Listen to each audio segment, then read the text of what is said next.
Então, bom dia, boa tarde, boa noite, senhoras e senhores. Principalmente para quem ainda não abandonou as tensões. Esse é o tema da aula de hoje, mas primeiro nós vamos dar uma volta em torno do seis, do hexágono, da ideia de harmonia. E a gente vai começar com uma frase do professor Olavo. Como é que um homem de mentira pode encontrar a verdade? Se você não tem uma atitude existencial séria, verdadeira e sincera, tudo que você fizer na esfera intelectual será uma besteira. E eu vi essa frase que o Arthur Silva postou outro dia, e que é assim, cara, não adianta. O homem, ele é um todo, ele é um composto, ele tem uma harmonia, ele tem proporções, ele tem partes, e ele deve dar a cada parte o que é devido. A justiça tem que começar no trato conosco mesmo, com a nossa própria vida. E sem tentar fazer isso, não adianta ficar, sei lá, pensando, estudando, qualquer coisa. Ah, tem um equilíbrio a ser buscado e, na verdade, assim, a gente estuda em função da obtenção desse equilíbrio e não por estudar em si. Então vamos começar aqui com as formas geométricas: quadrado, pentágono, hexágono, que é uma forma que a gente não falou muito dela. O hexágono, ele tem similaridade com essas duas formas, parece ser filho das duas formas, né? Ah, tem um ponto a mais só que o pentágono, mas tem a regularidade do quadrado. E o hexágono como quadrado, os lados opostos dele são retas paralelas. O pentágono não tem isso. Também se encontra muito facilmente o centro. E de todas essas figuras que a gente viu até agora, né, assim, tirando o ponto, né, mas porque o ponto é praticamente assim, a figura que é só centro, mas de todas essas figuras é a figura na qual o centro está mais evidente do que na linha, do que no triângulo. É assim, o hexágono quase que assim aponta para o seu próprio centro. O pentágono ele não é assim, você não basta juntar os vértices opostos que você encontra o centro, você tem que desenhar várias linhas ali para finalmente encontrar o centro do pentágono. Uma coisa que o hexágono tem similar com o pentágono é que essas duas formas elas já apontam para fora do plano. É, apesar do triângulo, né, estabelecer um plano, a gente, assim, vamos dizer assim, o quadrado é aquela forma, ou pelo menos assim, os quadriláteros são as formas que a gente pensa quando alguém diz plano. Muito provavelmente porque é a divisão regular mais simples de executar, né? E por conta das direções do espaço também. Mas o pentágono e o hexágono ele já tem essa, vamos dizer assim, essa terceira dimensão embutida neles. O quadrado está ali estático, é um quadro na parede, uma tela, essa tela, mas o pentágono e o hexágono eles meio que pulam para fora do plano no qual eles estão. E em relação à divisão regular do plano, né? Tanto o quadrado quanto o hexágono, eles podem ser colocados um do lado do outro, infinitamente, sem nunca sobrar espaço algum. As três figuras geométricas que dividem o plano, né, regularmente são triângulo, quadrado, ou os quadriláteros, e o hexágono. Mas as três figuras geométricas regulares que dividem o plano regularmente, triângulo, equilátero, quadrado e hexágono, que é feito de triângulos equiláteros, né? E a gente vê que na junção aí de formas iguais a cada um dos lados, a figura resultante ela também é similar à figura original. Né? O quadrado é um quadrado mesmo, mas o pentágono ele resulta num pentágono invertido. E quando a gente lembra que o pentágono, né, e o 5 está associado à ideia de forma, a gente lembra daquela frase do Hegel, né, que uma forma, uma ideia, quando ela entra no mundo, quando ela é posta em prática, ela tende a se converter no seu contrário. Então, esse desenho aí ilustra isso. E o hexágono, que nenhuma ou outra posição, a figura dele não muda muito. Ele vai, a impressão geral vai ser de, é um hexágono. E as cores respectivas. Então, a composição de azul e amarelo, para resultar no verde. A composição de azul e vermelho, resultando no roxo. E a composição de amarelo e vermelho, resultando no laranja. E o laranja é a cor desses 6 aí, então, né? A cor associada ao hexágono. É uma composição do amarelo, uma cor expansiva, uma cor que vem até nós, uma cor desde si, que invade o espaço. E do vermelho, uma cor em si, centrada, concentrada. E reparem que essas duas figuras nessa situação aí, elas dizem um bocado da impressão da cor em nós, né?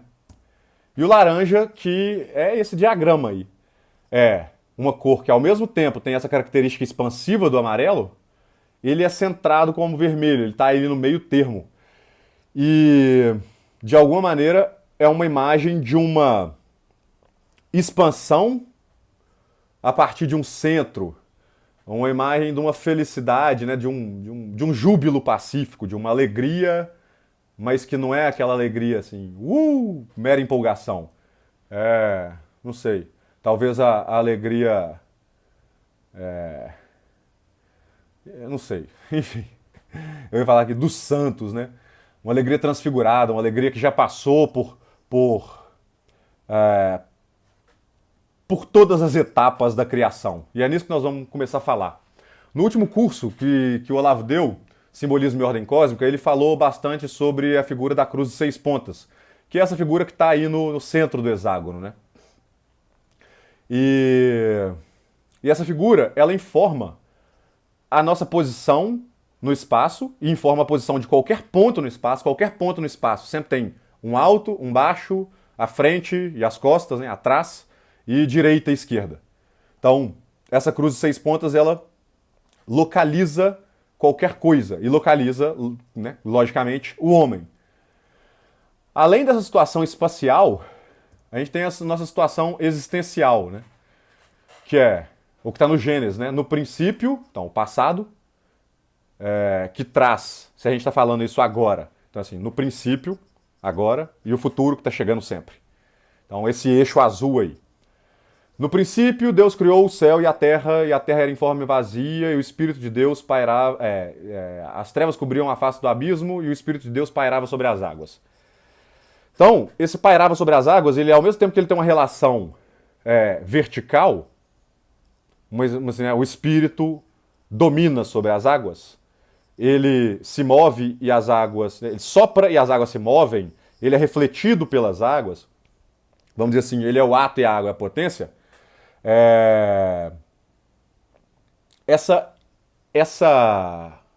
A gente vê que essa cruz inteira, ela está contida nos primeiros versículos do Gênesis, e que esse eixo aí, vermelho, é o eixo, vamos dizer assim, da ação-paixão. E é o eixo, vamos dizer assim, propriamente humano, o eixo em que a gente pode fazer alguma coisa, né? A gente vai ser julgado segundo as nossas obras, segundo as coisas que a gente fez e segundo como a gente sofreu.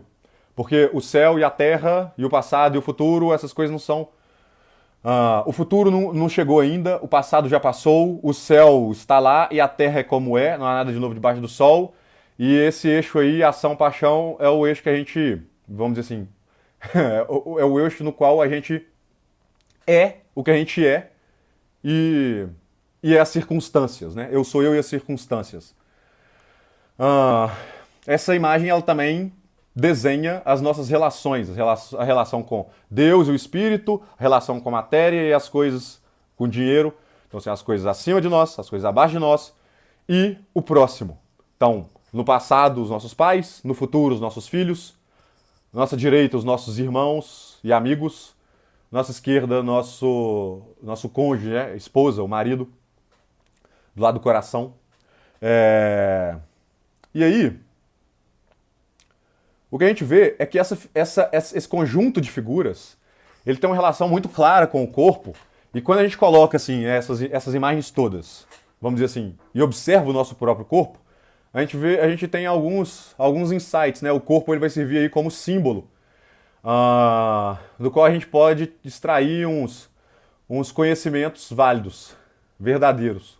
Então, a gente vê primeiro que tem uma diferença muito grande entre o passado e o futuro, né? Entre as costas do corpo e a frente. É muito grande. Uma outra diferença muito grande entre cabeça e pé. Mas entre direita e esquerda, no corpo inteiro, a diferença é bem pequena. É basicamente assim, é a mesma coisa espelhada. Então, se a gente associa isso daí com o nosso campo de ação e paixão, a gente vê que, olha, peraí, o que é celeste e o que é terreno, as coisas são claras. O que é o passado e o que é o futuro também é claro. Mas o que é ação e o que é paixão, essa coisa aí não sei, não é tão claro assim. A gente percebe que, só de olhar mesmo, né, para as nossas mãos na nossa frente e para o nosso corpo, a gente vê que, cara, é mais ou menos igual. E aí a gente entende que, olha, sujeito e objeto é simplesmente um ponto de vista. Para que você está olhando naquele momento? Lembra daquela lei da física, né? Uma ação, toda ação terá uma reação igual. E aí, assim, tomando isso como base, o corpo como base, a gente pensa, então, peraí, passado, né? A gente não foi feito para andar para trás, a gente pode no máximo olhar sobre os ombros. Então, assim, sei lá, filhos que tentam mudar seus pais. Isso tem tudo para dar errado. O que a gente tem que tentar fazer é ser alguma coisa e inspirar isso daí no que vem para frente, né, nos filhos. Os modos, né, de lidar com a ação e com a paixão e com as pessoas que nos cercam, as pessoas que são os nossos coetâneos, então, irmãos, amigos e companheiros, ele vai ser similar. Por um lado, você vai ser exigido agir mais e no outro você vai ser exigido ser mais modificado. Né, a disposição que vai ter que existir é essa. É assim, você negar os seus impulsos naturais. Enfim, essa figura, se a gente começa a colocar o corpo, né, no centro aí, e o coração no centro dessa tensão que a gente vive, a gente pode começar a ter alguns insights bastante úteis. E, então a gente fala aqui, já que a gente está falando do 6 e do hexágono e quer falar de harmonia e de tensões, vamos aqui para os 6 dias da criação. A gente tem essa figura aí. 1, 2, 3, 4, 5, 6 e tem um centro que articula todas essas três, todos esses triângulos, né? E essa imagem, é interessante pensar que ela assim, olha, ela é ao mesmo tempo, né, a simples divisão do hexágono, mas ela já tem um quê da representação do espaço inteiro, a cruz dos 6 pontos, do cubo, então, né, assim, um espaço delimitado. Lembrando que o cubo é o sólido platônico associado ao elemento terra. E tudo isso daí, vamos dizer assim, tem um ponto focal, tem um centro. Tem ali um coração. Se a gente lembra que o homem foi criado no 6º dia, e o homem é a síntese da criação, e a imagem e semelhança de Deus, e foi colocado no mundo para presidir e dominar, crescer e multiplicar, presidir e dominar né, toda a criação. A gente vê que essa figura é a figura assim, a figura do homem no seu estado original, no seu estado edênico, no estado como Deus criou. Nesse estado que ele é o mediador entre o céu e a terra e o topo da criação.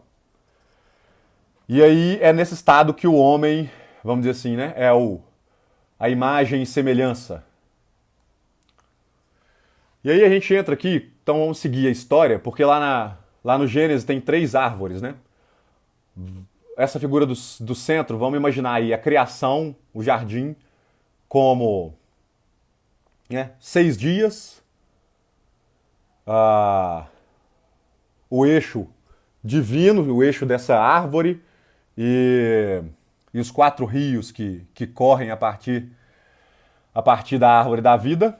Então você tem a árvore da vida no centro, a árvore da ciência do bem e do mal e a figueira que entra na história um pouco mais tarde. A primeira coisa que Deus fala a Adão, o primeiro preceito que Deus dá aos homens é: come de todas as árvores, mas não comas do fruto da ciência do bem e do mal, porque, né, qualquer dia que comerdes, morrerás indubitavelmente. Então, esse é o primeiro preceito que Deus dá a Adão antes de mandá-lo nomear os animais, antes de formar a Eva. Obedeça. É isso daqui. Você não pode comer disso. E aí, esse morrerás indubitavelmente, quando a gente pensa assim, dentro desse esquema, a gente pode ler e pensar que é assim: ah, não, isso daqui Deus está ameaçando uma pena. Está comunicando a pena, né? Se você comer, se você for desobediente, você vai morrer. É claro que é isso também, mas também tem outros modos de ver essa passagem. E o que eu acho que é interessante é perceber que, olha, se o homem a sua situação existencial é essa, tensionada entre céu e terra, passado e futuro, ação e paixão, a desobediência, ela é como que, vamos dizer assim, cortar, né? Ela é cortar a atenção com o céu. Então você desobedece aquele de quem você veio e a quem você deve e a quem você foi criada, a imagem e semelhança. Então esse corte, esse abandono da atenção, a desobediência, resulta no abandono da atenção. E, como a gente já está falando aqui há muito tempo, o homem sempre obedece a alguma coisa. Se ele não obedece a alguma coisa que é superior a ele, ele vai obedecer ao que é inferior.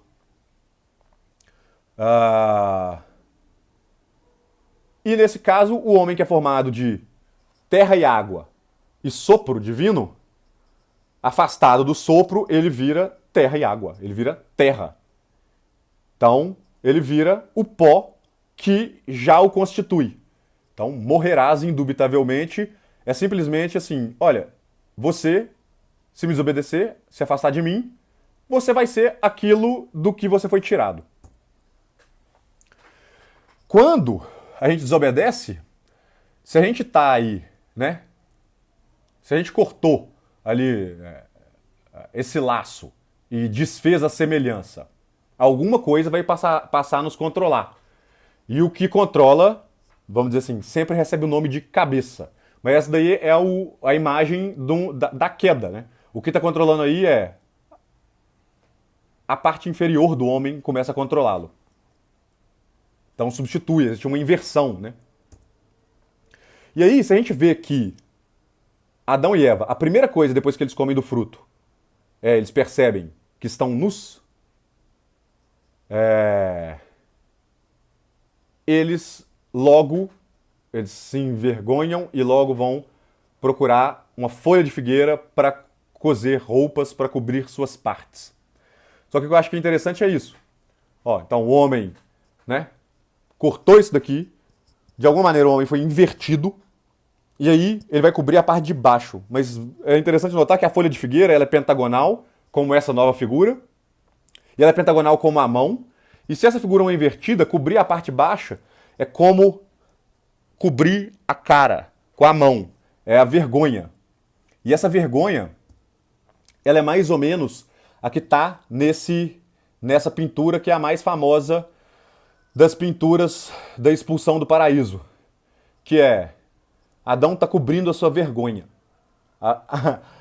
E a outra está ali exposta, mas ele está cobrindo a sua verdadeira vergonha. Ele está cobrindo a sua face. Ele está cobrindo, olha, aquilo que eu perdi e ainda está aqui.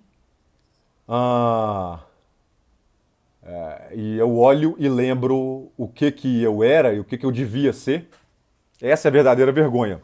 E de alguma maneira, o que os sexos mostram, né, por que a gente o cobre, tem alguma coisa a ver com isso. Tem alguma coisa a ver com essa imagem e semelhança perdida no pecado original. Então, essa é a figura do homem caído, vamos dizer assim. Ele cobre embaixo, que na verdade é aquilo que o lembra da sua perfeição perdida.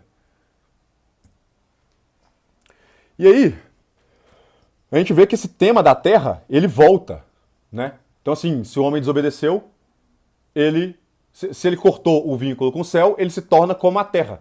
E aí, a terra será maldita por tua causa.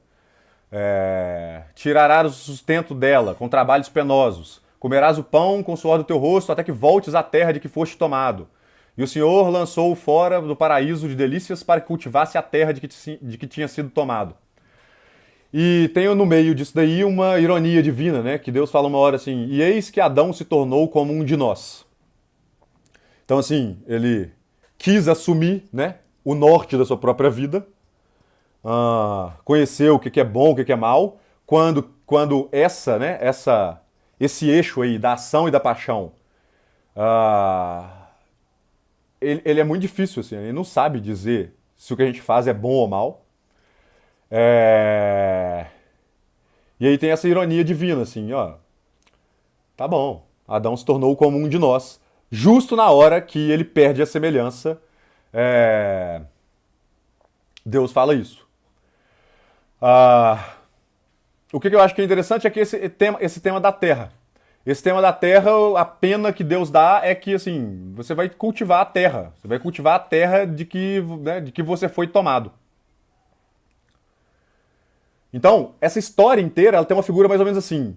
Ó, tinha ali uma criação que era perfeita e o homem era a síntese e amalgamava tudo em si. Esse homem, ele rompe com uma tensão. Então, ele vai para o lado oposto. E a pena você vai trabalhar naquilo que te constitui, naquilo que é inferior a você. Como pena. E com virtualmente o propósito de um dia você vai, né, ser, vamos dizer assim, colocado de cabeça para cima de novo, o seu norte vai estar estabelecido, para que num futuro indefinido venha alguém que reconstitua essa harmonia perdida com a queda. Esse alguém é o nosso Senhor Jesus Cristo, ele que promete a salvação e a vida na Jerusalém Celeste, que por sinal é cúbica. E a continuação da história, que é o que talvez onde a gente pode aprender mais, sei lá, as coisas mais úteis para a nossa vida. Que logo que Adão e Eva são expulsos, Eva dá à luz a Caim e depois a Abel. Caim é lavrador, então Caim faz aquilo que seu pai, né, tinha que fazer, cultivar a terra. E Abel é pastor, o Senhor olha para Abel, não olha, porém, para Caim. E a gente vê aqui algumas coisas. Primeiro, essa harmonia, ela é uma, assim, a harmonia, ela depende da tensão viva sendo articulada em cada momento pelo coração da pessoa. Então, assim, vamos dizer, quase que uma consciência vital, não uma consciência meramente mental.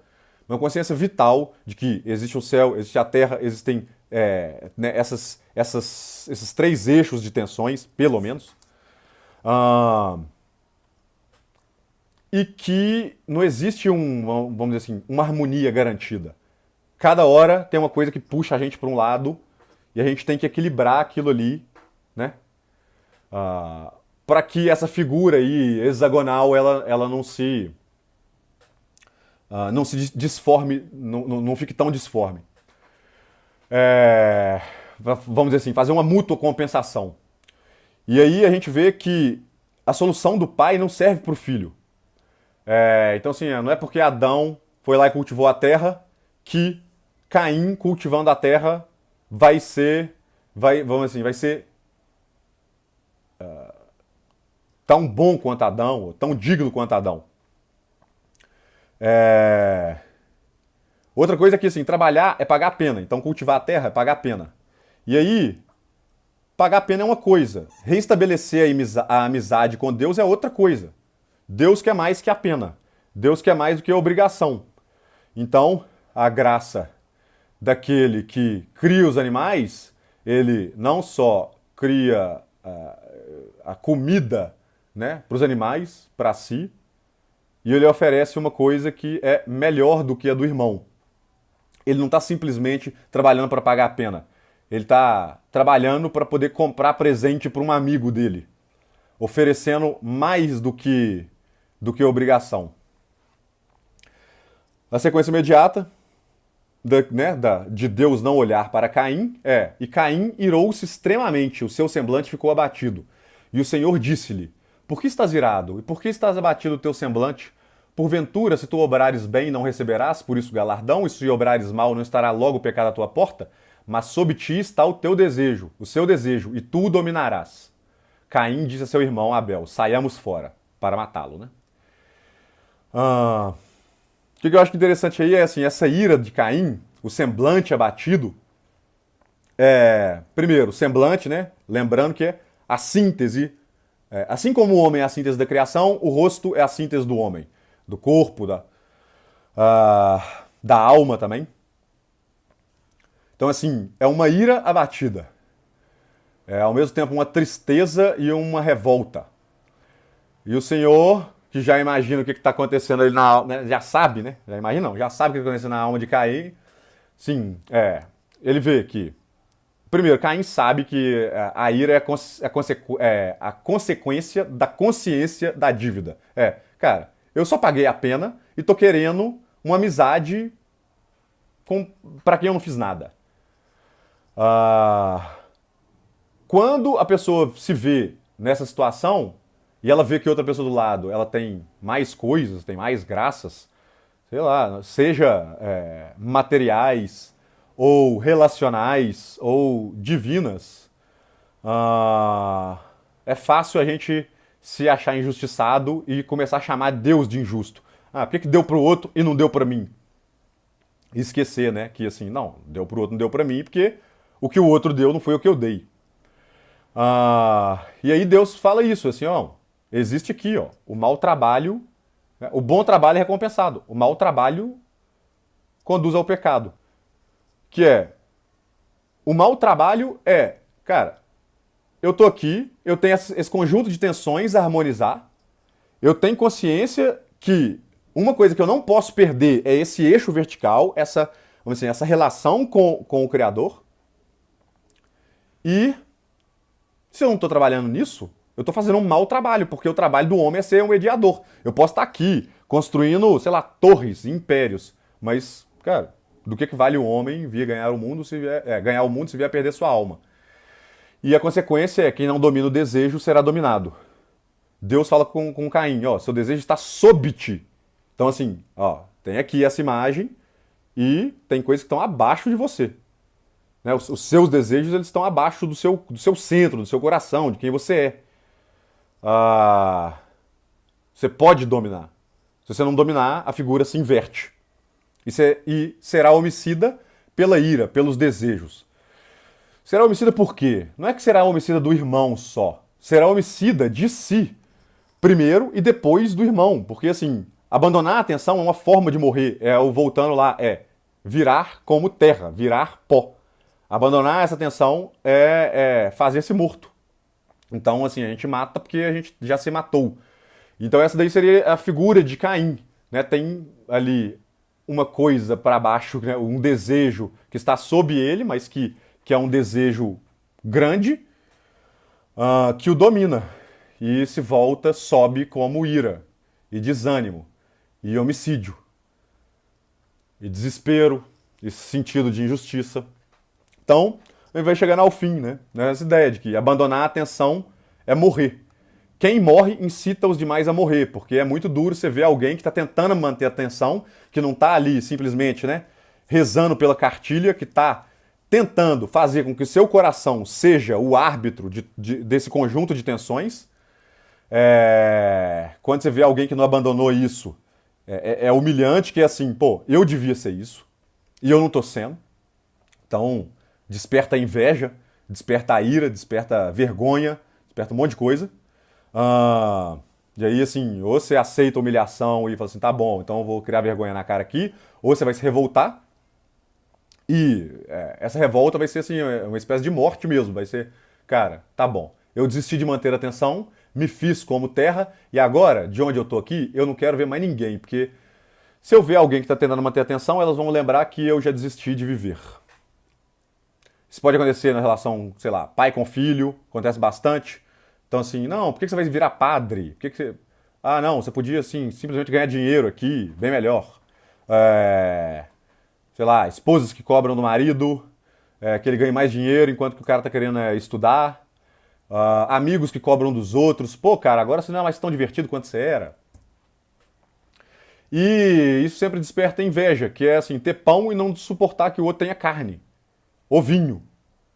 É, é assim, cara, eu tenho aqui meu conjunto de graças, de bens, mas aquele outro ali tem mais do que eu e eu não admito isso.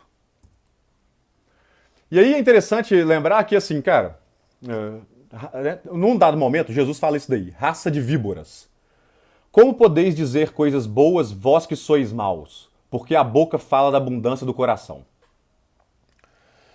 Ah, eu acho que é uma sensação que todo mundo já teve, que é, cara, uma pessoa que abandonou a atenção da vida, que assim, desistiu de tentar reconstituir essa figura, desistiu de tentar restaurar essa amizade com Deus, ela é uma pessoa morta.